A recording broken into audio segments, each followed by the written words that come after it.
You know, I like having saucy fingers as much as the next guy, but I just think for this, right now, well, I might get annoyed, I might take these off again, who knows.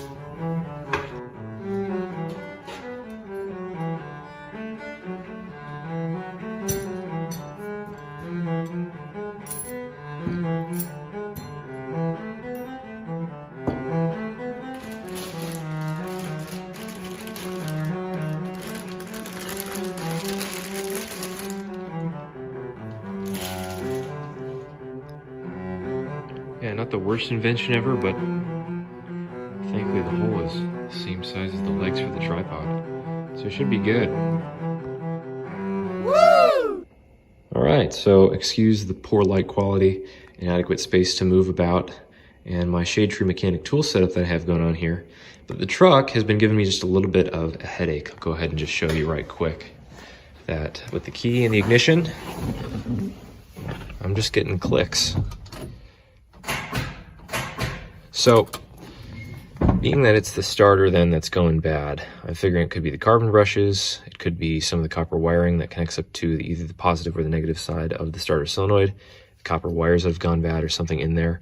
So what I'm going to do, and in this video, I'm going to be taking out the starter, replacing the carbon brush kit that I ended up getting and sourcing from Rock Auto, thank you Rock Auto, and putting it back in and being able to go back down the road. Stay tuned. All right, so looking at how many wrenches I have displayed here on the table, the job seems like it would be easy, seems like it would not take a whole lot of time, but I know how these things go, and that's usually not the case, so I'm gonna plan on being here for a couple hours. But you just need 4 wrenches at least in the case if you're using factory style hardware, like is in the situation with me. I have a 5/8 here that is gonna be for the 2 bolts that connects the starter and holds the starter up to the bell housing. You have a 1/2 for the battery terminals to take off the battery, as well as the positive end for the starter solenoid. We also have a ratcheting end with using the 3/8 side to take off the bolts, these ones in particular, that would hold the mount for the solenoid down into its little compartment on the metal housing for the starter.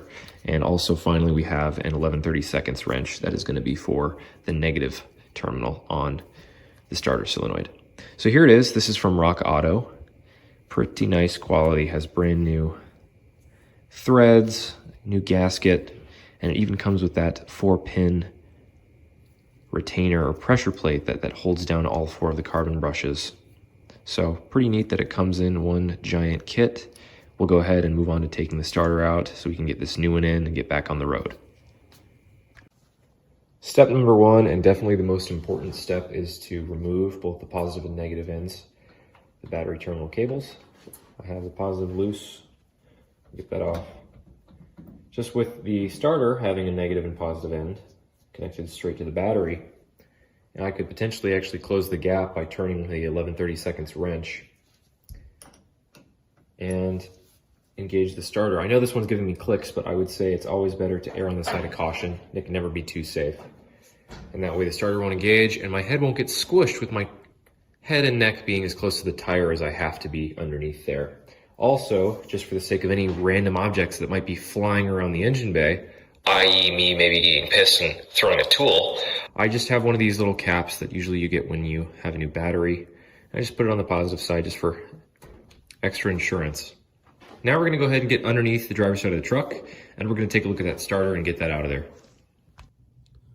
All right, uncomfortably snugged up underneath the driver's side of the truck, do we see the starter? Here it is. We have 4 connections in total.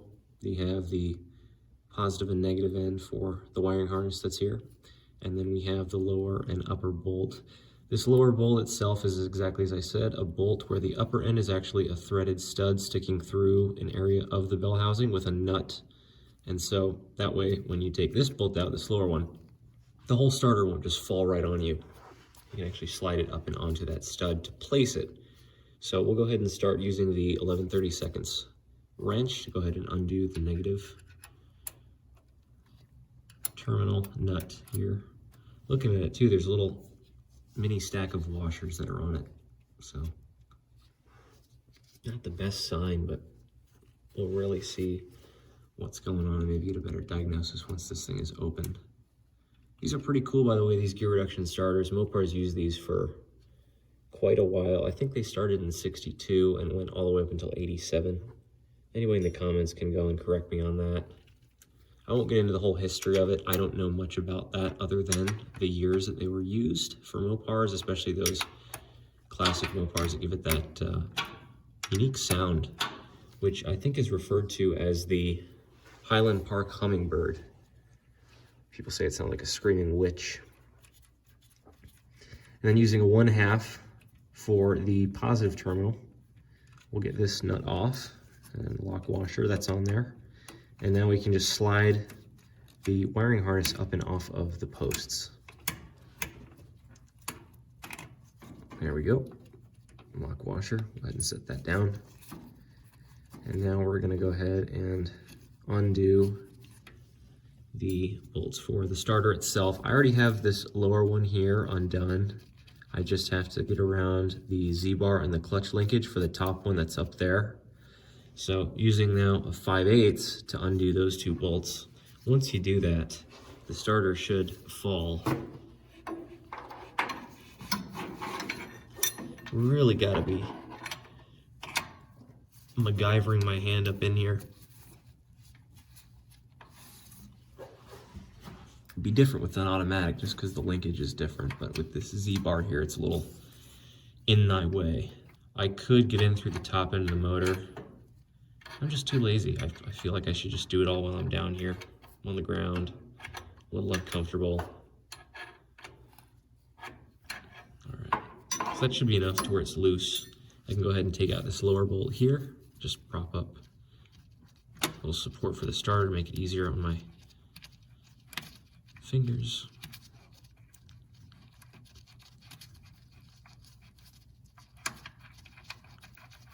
There's the one. Slowly but surely. There's no need to rush, just take your time.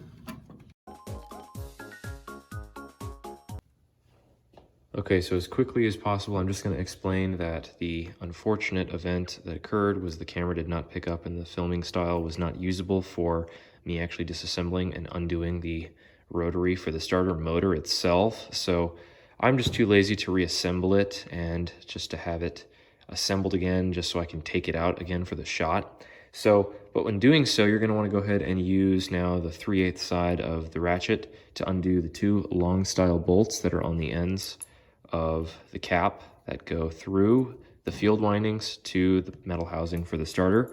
Once you undo both of those with the 3/8, this cap is going to come off. And this starter motor is inside that I took out. We'll get to that later. But you don't want to just go ahead and rip the field windings cap out. After sliding this starter motor out, it will lightly come out and you can see that there's a Phillips head that connects it. So realistically, you want to use something that's got a decent size head to it. Otherwise, you're just going to be stripping out the Phillips head. Just take this off. This is just one Phillips that holds in the field windings cap. And there we are. It's off. And you can set the field windings cap to the side. Make sure not to lose that tiny screw for using, say, a cigar box or a little ceramic dish to house all of the nuts so that you can have a better access to them for reassembly. Go ahead and take a look here. This is the carbon brush assembly, the piece that we're going to be replacing with the starter solenoid. So here's what I'm seeing is that this bracket, which is supposed to have the copper wire of the solenoid routed up through that tiny hole there and wound around this little metal bracket that's bent over the side, there's nothing there. And it looks to me, if the camera can pick it up, there looks to be a pretty shoddy little weld that's there, or maybe even soldering material. So that could be the issue in of itself, and it just was not able to even connect anything, hence why it was only clicks. So there's nothing actually that's going to be engaging any of these carbon brushes or the starter drive whatsoever. So that could be it. We'll go ahead and disassemble this now, move on, and then we'll get ready to install the brand new solenoid and brushes. I have the other side off, but I'm just using the same 3/8 to undo these nuts that hold in the bolts that are for the starter solenoid. You can already see this entire solenoid start to move, so yeah, there we are. There's a little spring that's down in there that holds it. And once Once this is off, it should slide out. If you have trouble or it's stuck, just maybe use a flat blade screwdriver around the side very delicately, or just tap it with a dead blow hammer or a mallet or something. So that way this entire thing just slides out. Like I said, it's spring loaded in there. And here it is. There's the spring. Here's the old pressure plate that holds all of it. You can see it's kind of warped and wonky. One of those actually doesn't look too good. That side doesn't look too good. Probably just for added benefit, I'll just go ahead and take the time to clean in here a little bit before reassembling and putting this new solenoid in. Using just a little bit of some WD-40, that's the electrical contact cleaner. This right here, quick drying. Just gonna spray and try to get some of this dirt and some of this gunk out of here before I reassemble everything. Wrap the lower half in a towel, and I'll use that to get into some of these tighter areas to just dry out the remainder of that WD-40. Doesn't have to be perfect, but definitely want it to be just clean. Makes it easier to assemble sometimes. Flat blade to get this cover off. Starter drive.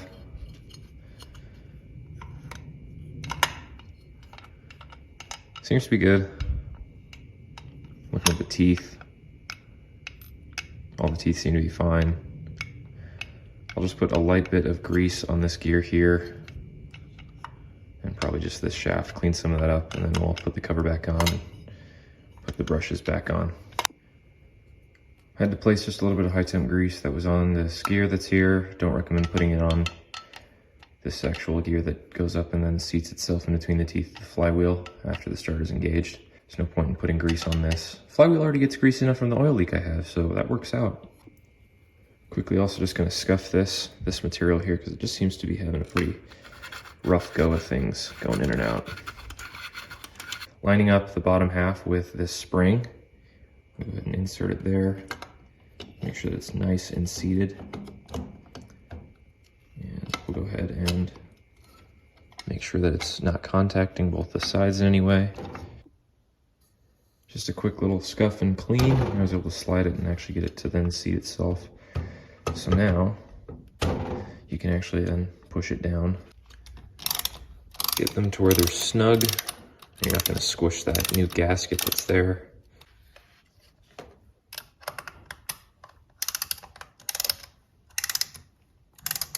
Luckily, when this came in the mail, it already has the pressure plate in there with the 4 carbon brushes depressed. That way I don't have to do that. It's probably the trickiest step in order to do that. I would definitely recommend the best way is to just take off 2 of these spring clips for 2 of the brushes on one side. And that way then you can depress 2 across from each other to have both the posts so that this will at least stay there. And then manually put the brushes back in, snug it, and put the spring clips back in, and that way you can have the other 2. Because trying to do all 4 at one time is very, very challenging, all but impossible really. So the fact that this is already in here is fantastic. Then that way, when the armature slides back into place and these commutator bars snip up against the pressure plate, it'll push it down, and then all of those carbon brushes will release with the spring clips and will snug up against all of these copper bars. I would definitely check the armature to make sure that there's no major damage. There's some worn areas, but I think it should be okay. None of the copper bars look burnt or large gouges taken out of them, so I think we should be okay. They also have fiber gaskets on the end. There's 2, thin one and then a thicker one at the bottom end of the tail, and a thicker one at the top for the cap. Just make sure that those are in good shape as well. Final piece of information to note is that you want to make sure that this bracket where the wire is wound up around for the carbon brushes is bent over to the side. Otherwise, since it was just sticking straight up when I first got it, it's just going to contact the fueled windings on the inside. So now we can go ahead and move up the cap on with the single Phillips. Make sure that it's snug. There we go. Okay. Should fall right into place and line up with that pin. Just like that. Now we're ready to assemble the armature. What I did is I ended up just scuffing the surface a little bit. I have a 3000 grit sandpaper disc from 3M, that I just used to scuff the surface. That way I could clean up the copper bars. I recommend doing this from the side. Don't try to do it from the top down. Otherwise these fiber gaskets, especially this one, is just going to fall right off and maybe get flinged around in there, and then you'll have to take the field windings back off and try to fish it out. From the side, it'll just stay snug. So you're going to go ahead and slowly just insert it through the center. Rotate a little bit as it finds the groove for the teeth. There you go, one click. Around a little bit. There we go. There we go, just like that. And the cap got a little loose, but it's all there. And now what you can do is you can go ahead and line up with the ridge, one of the holes for the cap. Make sure that this bearing that's on the inside doesn't have a whole lot of back and forth play. And there's a little bit of grease on the ends of both the tail shaft that was inserted, as well as this end shaft here that goes onto this bearing. And now what you can do is you can go ahead and reassemble using the 3/8 ratchet these long style bolts. I'm not going to bore you with that, so we're just going to cut to having the starter back in the truck. The last step is to just replace the battery cables, and we're going to go and I'll cut back when I have the starter in the truck, and we'll fire it up and see what we get. The starter's back in the truck and I have the battery terminals connected. By the way too, just to mention for the sake of updates to the truck, I did actually have the original cast iron exhaust manifolds blasted and put back on, and I did dual exhaust that goes out the back. To me, that the piping that was on the old style exhaust was just a little too wide. I think it was 3 or 3.5 inch. But now that I have this exhaust where I think it's just 2 or 2.5 that goes all the way to the back, and it just seems to be performing a lot better and smoother. Let's go ahead and sit in the truck with a new starter. And carbon brush solenoid kit put back in, and we'll see what we get.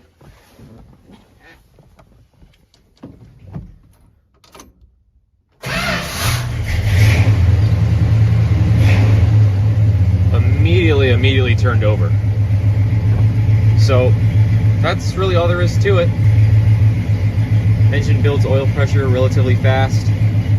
Still a little cold, at least for Arizona out here. Some of you guys in the Midwest might say that we don't experience cold, which we don't really, not to that extent that you guys do.